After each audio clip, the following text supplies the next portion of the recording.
had gone to bed and I had just turned the lights off, and this thing was all of a sudden hovering over me, and I knew right away it was malevolent. And then she turned to me out of the blue and said, you know, there's a presence in your home that's disturbing your son. You have to tell them to go because it's extremely disturbing to him. That kind of, you know, gave me goosebumps.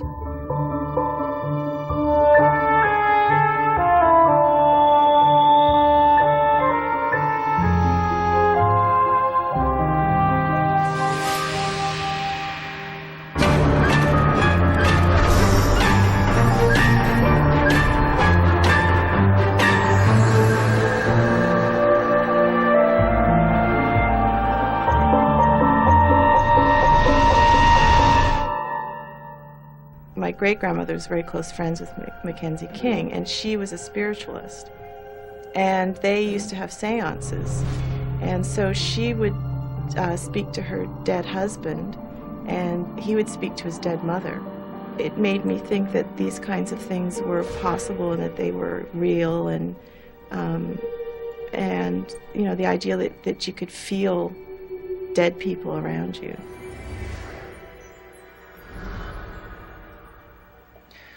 When you open the door to ghosts as a child, does it ever close? Or do early experiences set you up to have paranormal encounters for the rest of your life? Hello, I'm Lawrence Chow. Welcome to Ghostly Encounters. Today we'll look at that early childhood connection. We'll meet two women who talk about relationships with the supernatural that began in childhood and continued throughout their lives. Both tell of encounters that seem to reveal a spiritual universe that's a lot like our day-to-day world. These include some experiences that are frightening and others that are merely unsettling or uncomfortable. Charlotte Disher grew up in a family environment of spiritualism and seances, of people saying they were communicating with the dead. With a genetic and environmental heritage like that, it was only to be expected that Charlotte would have a strong affinity for the supernatural. I started having dreams when I was a child, dreams that came true. So it wasn't that I predicted, you know, big things, there were little things, but it started to scare me. And the last one that I remember having was when I was about 17. My horse was pregnant, and she was a thoroughbred. She'd been a racehorse. So she was very fine-boned and slight, and this was her first pregnancy. And the reason that we were breeding her is because she had broken her leg. It had healed, but I couldn't ride her anymore. I had a dream that she went into labor and that she had twins, and we didn't know that she was having twins. And she was a dark bay, and the first foal got stuck. It died when they were trying to pull it out, and then because the second one couldn't get out and couldn't breathe, obviously, it died. The next day, when I woke up, my parents told me that my horse had gone into labor and that she'd had twins and that they'd both died. But when they told me that, I mean, I was so upset, and I asked them, you know, what the foals were and stuff, and they said a dark bay and a gray, and my dream, and so I told them my dream, and my dream was exactly what happened.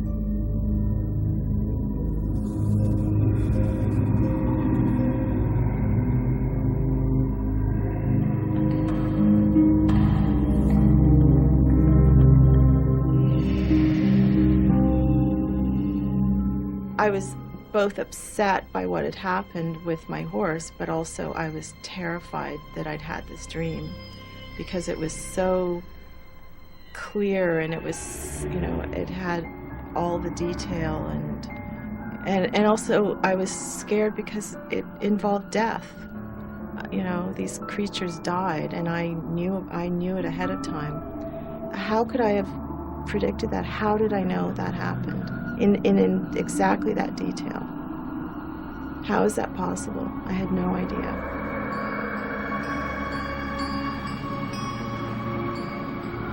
Once there was a connection between the dream and reality and something happening, you stop wanting to tell people because you think that people aren't going to believe you.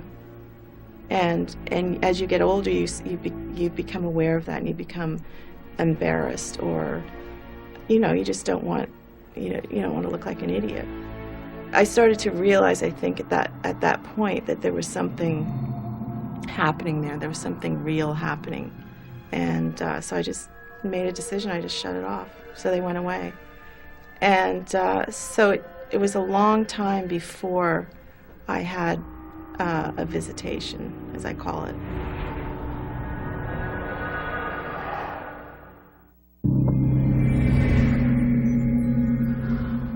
Charlotte was troubled by her ability to predict the future in her dreams, and so for many years she just shut it off. But 20 years ago, when she was visiting friends and family in New York City, the part of her life she wanted to ignore reappeared in a far more terrifying form.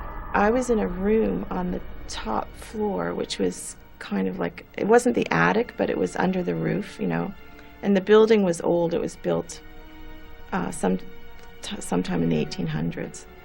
And I had gone to bed, and I had just turned the lights off, and this thing was hovering, all of a sudden hovering over me, and it was black, and I knew right away it was malevolent. I just felt complete malevolence and perhaps violence or something. I don't know. It was terrifying. I was terrified. Anyway, I turned on the light, and it was gone. It just, poof, was gone. And so I turned on all the lights, and I went into the bathroom. I looked everywhere. I, opened closets. I looked under the bed. Then I went into the bathroom, and I turned on the light, and there was a trap door in the ceiling.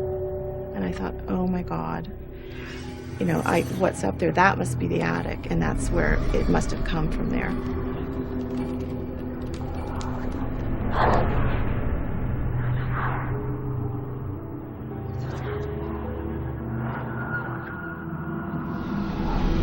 There was no face on it. It was nothing recognizable to me. It was otherworldly. It wasn't human.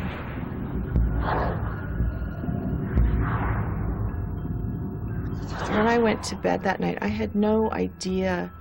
I had no thought of seeing a ghost. I hadn't, I don't think I'd experienced anything like that. If I had, for a very long time, I had no thought of it. I didn't go to bed with any thought of it. I didn't feel creeped out by the room or the building or anything, It was like a cozy room, and so when that happened, I was terrified.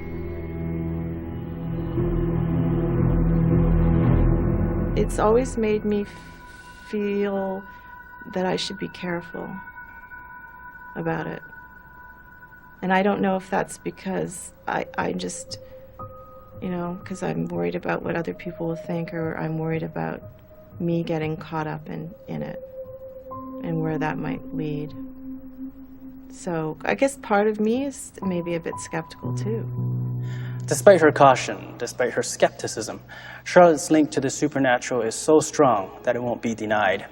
She tells of another ghostly encounter, but this time it's in the bedroom of her own home, and this time it's not an event remembered from years past. About a month ago now, I think, I was asleep, and I don't know at what point I woke up. All of a sudden, there was this white figure over my bed, and it was pulling back the covers. So I just was, again, I just like leapt out of my skin, and I was trying, it was that thing when you're just kind of half awake and half asleep, and I was trying to scream, and every time I tried, a little bit of noise would come out, and it'd get louder and louder, and as I did that, this creature would just move back towards the door, and I finally was able to scream full out loud, and it just went out the door.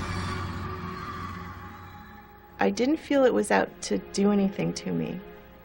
You know, I didn't feel like it was malevolent or violent or anything like that. But it just, because it woken me up in bed, I was terrified. So I got up again, turned on all the lights, went all through the house, you know, upstairs, downstairs, closets, you name it. And nothing was there, it was gone. The scientist in me would like to explain these things, but my other side is just, no, this happened. I felt it. Emotionally, I felt it. I experienced it. And as far as I'm concerned, it was real. Charlotte believes she has had encounters with the supernatural since childhood. This connection troubles her, but it seems strong enough to continue throughout her life. Supernatural beings of all types have been reported for centuries from around the world. Most of these entities from the other side seem to be disembodied humans. Charlotte's visitors didn't appear in human form, but our experts caution us to not make too much of that, because if there is a spirit world, deception may be as much a part of that universe as it is a part of our daily life. And so there is no guarantee that presences that appeared to Charlotte were in fact what they seemed. We used to go for a Sunday drive all the time. My dad would pile us in the car, and we would go for a Sunday drive. And one time we went, and we were coming into a town, and there was a bridge and a dry kind of riverbed. And then across on the other side of the bridge was an old barn on the left-hand side, an old faded red barn with faded white letters. Just before we're crossing the bridge, you know, I was in the back seat with my sister. I had a vision of this two people in a horse carriage. There was a woman, a young woman, you know, late teens, early 20s, and an older man. And, you know, she was in old-style clothes with a little sack purse, you know, kind of on her wrist. And the bridge was a wooden bridge. It was the same scene, but newer. And it was a wooden bridge. And, you know, the riverbed was... it was like, must have been spring, because it was muddy and the water was churning and it was flowing really quickly. And as this couple crossed the bridge in their horse-drawn carriage, the bridge collapsed and, you know, they perished, they died. And I kind of freaked out in the car, and I was, you know, crying and telling my dad to stop the car, not to go over the bridge. And, you know, of course he thought I was, you know, didn't have a clue what was going on, and he drove across the bridge and stopped and turned around, was angry, and was like, what's going on back there? And, you know, and then I felt a little foolish because we had crossed the bridge and everything was fine, but the vision was just so vivid that, you know, I really had a sense of despair and fear. That vision has never really faded. Like, it's always been very clear. The details are, you know, as clear as that time. And so I had gone and I did some research, and there was some old archives that I was managed to find, and in it was a picture of this place that I had seen, the bridge, the barn on the other side. And I did a search, and sure enough had found that there was one spring that was, I guess it had been a hard winter, and the spring runoff was, you know, fiercer than normal, so the river was really swollen. So when this couple crossed, the bridge collapsed and they were swept away.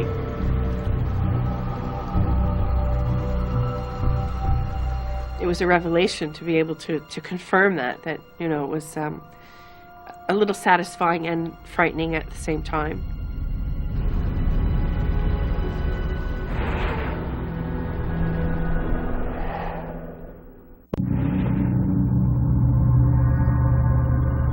Tamara Shires tells us she was just 9 years old when she had her vision on the bridge. Like Charlotte, her connection to the supernatural started in childhood.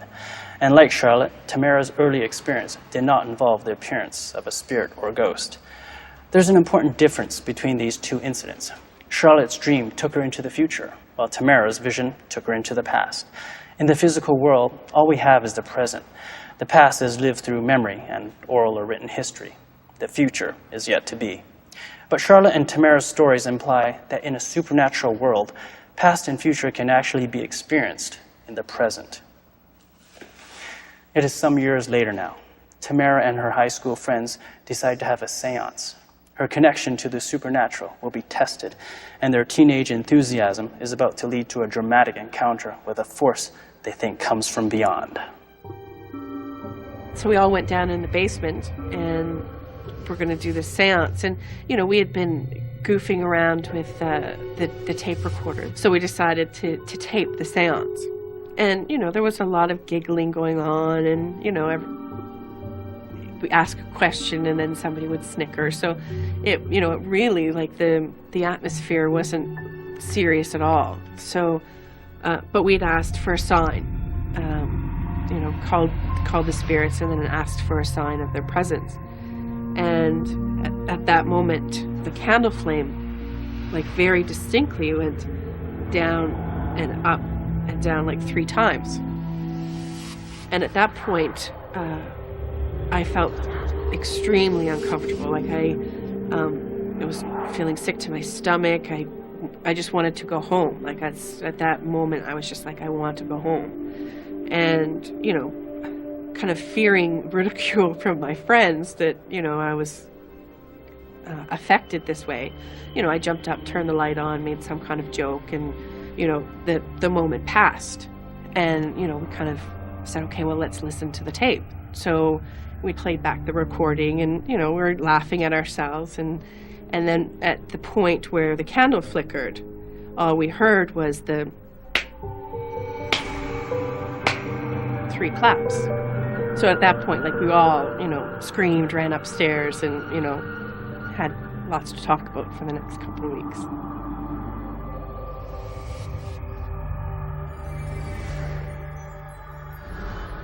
Life goes on for Tamara. She's now a devoted mother with a young child. But despite these changes, Tamara's ghostly encounters continue. Only now, to her dismay, her young son is involved. We lived in an apartment building, and I had a really long hallway. And he was always really reluctant to go to his room. And at first I just took it up, you know, that he didn't want to go to bed. You know, what child does want to go to bed? So I ignored him half the time. But then he started saying the man. He didn't like the man. And I, you know, asked him, well, what man? And he's like, the bad man. You know, I don't like the bad man. So, and it kind of, you know, like, it concerned me, because it was a repetitive thing. Like, it was every time he was going to the end of the hall where his bedroom was, you know, he would cry and talk about the bad man. And I went with a girlfriend of mine once, and we had gone to see a psychic. And, you know, that whole experience was not, you know, I wasn't impressed. You know, it wasn't like I all of a sudden became a believer. I actually doubted her abilities. And then she turned and out of the blue said to me, and this is before, like, we hadn't discussed whether I had children, you know, what sex my child or children were. And then she turned to me out of the blue and said, you know, there's a presence in your home that's disturbing your son. You have to tell them to go, because it's extremely disturbing to him. That kind of, you know, gave me goosebumps. So she said to you know, smudge the house. So I went home, and that's exactly what I did. Smudging is something that the natives do. It's like a purification. The essence being that, you know, the smoke will carry away bad spirits and cleanse the place.